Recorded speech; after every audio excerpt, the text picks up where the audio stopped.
मित्रांनो नमस्कार. माझं नाव अतुल ठाकूर. आपण भगवद्गीता आणि आपलं आयुष्य यामध्ये प्रत्येक श्लोक बघत बघत आपल्या आयुष्याला कसं जोडता येईल हे बघत आहोत. मित्रांनो, माझा उद्देश हाच आहे यामध्ये की भगवद्गीतेचा प्रत्येक श्लोक आपल्या आयुष्यातले कित्येक प्रॉब्लेम सॉल्व्ह करू शकतो. पण ते तसे जर आपण कनेक्ट केले तर, जर आपण आपल्या दैनंदिन जीवनामध्ये त्याला आणू शकलो तर भगवद्गीतेसारखा असामान्य काव्यच नाहीये आपल्यासाठी. इतकं छान ओळी कोणी आपल्यासाठी लिहूनच ठेवलेलं नाहीये. उदाहरणार्थ काल आपण पाहिलं दुसऱ्या अध्यायातला दुसरा श्लोक. अर्जुनावर एक वर्मी घाव घातलेला आहे श्रीकृष्णांनी. पहिले त्याला पॅम्परिंग न करता सरळ विचारलंय की ही तुझ्या आवेळी तुझ्या मनामध्ये असे विचार आलेच कसे काय? तू नको त्या वेळी नको ते विचार कसं काय करतोय? आणि आता ते फर्दर त्याला पुढे अजून जास्त पुढे त्याच्यावर ज्याला असं म्हणूया त्याची मात्रा वाढवते. श्रीकृष्ण आता अर्जुनाला हे म्हणतायत की ही नपुंसकता तुला शोभत नाहीये, हे विचार तुला शोभनीय नाहीयेत. आणि ज्याला पुढे त्यांनी एक छान हे केलेलं आहे की ही तुच्छ हृदयाची तुच्छ दुर्बलता सोडून दे. आता हृदयाची तुच्छ दुर्बलता सोडून दे हे माझ्या दृष्टीने अतिशय पॉवरफुल सेंटेन्स आहे इथे. आपण माणसं कशात अडकलेलो आहोत? आपण आपल्या इमोशनल टर्मोइल मध्ये अडकलेलो आहोत. हृदय हे आपण कशाशी जोडतो? तर आपण हृदय जोडतो आपल्या इमोशन्सशी. इमोशनल टर्मोइल मध्ये आहोत आपण. प्रत्येक ठिकाणी आपण आपले इमोशन्स मध्ये आणतो.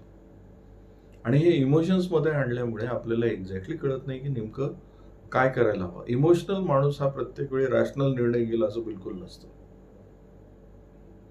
इनफॅक्ट आयुष्यामध्ये बऱ्याचशा घटनांमध्ये तुम्हाला लक्षात येईल तुमच्या इमोशन्सला काहीच थारा नाहीये. तिथे इनफॅक्ट तुमच्या इमोशन्सला जागाच नाहीये. त्यामुळेच इथे श्रीकृष्ण अर्जुनाला हा प्रश्न विचारतायत की तुच्छ दुर्बलता तुझ्यामध्ये आली कुठून? ही दुर्बलता तर आहेच आहे, पण ती दुर्बलता पण तुच्छ आहे. ती कदाचित इतक्या लोअर ग्रेडची आहे की ती तुझ्यामध्ये आली कुठून? तू एक परफॉर्मर आहेस, तू एक विजयी होणारा व्यक्ती आहेस आणि तुझ्या मनामध्ये इतके तुच्छ विचार आले कसे काय? तू अशी इमोशनल टर्मोइल मध्ये अडकला कसा काय? मित्रांनो, विचार करा. आपल्याला पण बऱ्याच वेळा हा प्रश्न कोणी जर विचारला तर आपण कदाचित वेगळे काहीतरी ऍक्शन्स घेऊ की आपण अशा तुच्छ इमोशनल विचारामध्ये अडकून कित्येक वेळा निर्णय घेत नाही किंवा निर्णय घेतो. पण अगदी आमच्या ट्रेनिंग प्रोग्राम्स मध्ये लोक येतात, ते सांगतात की मोठं घर बांधलं पाहिजे. का बरं बांधलं पाहिजे? तर लोक काय म्हणतील? हृदयातली तुच्छ दुर्बलता, इमोशनल टर्मोइल. लोक काय म्हणतील म्हणून खर्च करायचा आपण. मोठमोठे लग्न लावतात लोक. कशासाठी? तुच्छ दुर्बलता, इमोशनल टर्मोइल. लोक काय म्हणतील, लोक काय म्हणतील, लोक काय म्हणतील, इतर लोक काय म्हणतील, आपलं असं नाही झालं पाहिजे किंवा याला काय वाटेल, त्याला काय वाटेल, कर्तव्यापासून दूर जाणं. हे सगळं जर होत असेल तर ही तुच्छ दुर्बलता आहे ना. You cannot handle your emotions, that's why you get carried away. हा जर आपल्याला वारंवार प्रश्न विचारला गेला की तुमचं कर्तव्य काय आहे आणि तुम्ही तुमच्या इमोशनल टर्मोइल मध्ये अडकून काय करताय, तर कदाचित आपल्या ऍक्शन्स बदलतील. मित्रांनो, बऱ्याचशा गोष्टी तुम्ही ज्या करायला हव्या त्या करायसाठी तुम्ही उद्युक्त व्हाल. आणि आज असं म्हटलं जातं माणसाचं 90% जीवन जे आहे that is impacted by the emotions. ते इमोशन्सनी इम्पॅक्टेड आहे. थोडंसं विचार करा, जिथे जिथे तुम्ही दुर्बल आहात तिथे कदाचित तुमच्या इमोशन्स मध्ये आलेले. याचा अर्थ इमोशन्स असू नयेत का? असावे, पण ते युद्धभूमीवर नको आहेत ना. जिथे तुमचा परफॉर्मन्स येतो तिथे इमोशन्सची गरज नाही. तिथे you should know what is required. जे आवश्यक आहे ते आवश्यक आहे. सो हाच प्रश्न कदाचित श्रीकृष्णाने आपल्यासमोर मांडून ठेवलेला आहे की तुमच्या मनामध्ये ज्यावेळेस परफॉर्मन्स येतो, परफॉर्मन्स करायचा असतो, त्यावेळेस हृदयातली तुच्छ दुर्बलता जर मध्ये येत असेल तर ती बाजूला ठेवा. हे नपुंसकता, हे जे ज्याला असं म्हणून शंढपणा आहे, हा तुम्हाला शोभत नाही. हे तुमच्यासाठी नाहीये. त्यामुळे मी अगदी कॉमन उदाहरणं देतो. आमच्याकडे बरेचसे ट्रेनिंग प्रोग्राम्समध्ये लोकं सांगतात, की एखादा एम्प्लॉयी काम करत नाही, पण त्याला काढून टाकणं किंवा त्याला वॉर्निंग देणं शक्य नाहीये, कारण खूप दिवसाचा तो काम करतोय.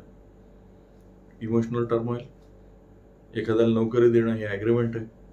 तो काम करतो, तुम्ही पैसे देता. तो काम करणं बंद केलं, तुमचं पैसे थांबलं पाहिजे. वॉर्निंग द्या, काढून टाका, जे करायचं ते करा. इमोशन्समध्ये कुठे अडकलाय? Business is not about emotions. Business is about performance. जे करायचं ते केलं पाहिजे. सो बिझनेसमध्ये पण तुम्ही चेक करून बघा. जर तुम्ही व्यावसायिक असाल, तर तुमचा हा इमोशनल टर्मॉईल तुम्हाला कुठे कुठे मागे खेचतोय. आणि अशी असंख्य उदाहरणं तुम्हाला सापडतील. तुम्हालाच तुमच्या काही जण प्रॉडक्टला अटॅच झालेले असतात. इतके दिवस झाले हा प्रॉडक्ट मी सेल करतोय, आता ह्याला बंद कसं करू? जागेला अटॅच झालेले असतात.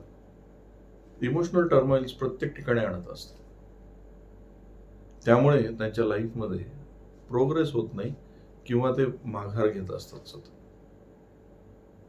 त्यामुळे आज आपल्याला हे लक्षात घ्यायला हवं, जे श्रीकृष्णांनी अर्जुनाला विचारलंय ते आपल्याला पण आपण विचारायला हवं, की कुठे कुठे आपण इमोशनल टर्मॉइलमध्ये अडकून शंडपणा करत आहोत, की निर्णय. शंडपणा म्हणजे काय? जे करायचं ते करू शकत नाही, क्षमता असून. हा प्रश्न आपण डेफिनेटली आपल्याला विचारायला हवा. हा तुम्ही पण स्वतःला विचारा. कदाचित तुम्हाला वेगळे ऍक्शन्स दिसायला लागतील.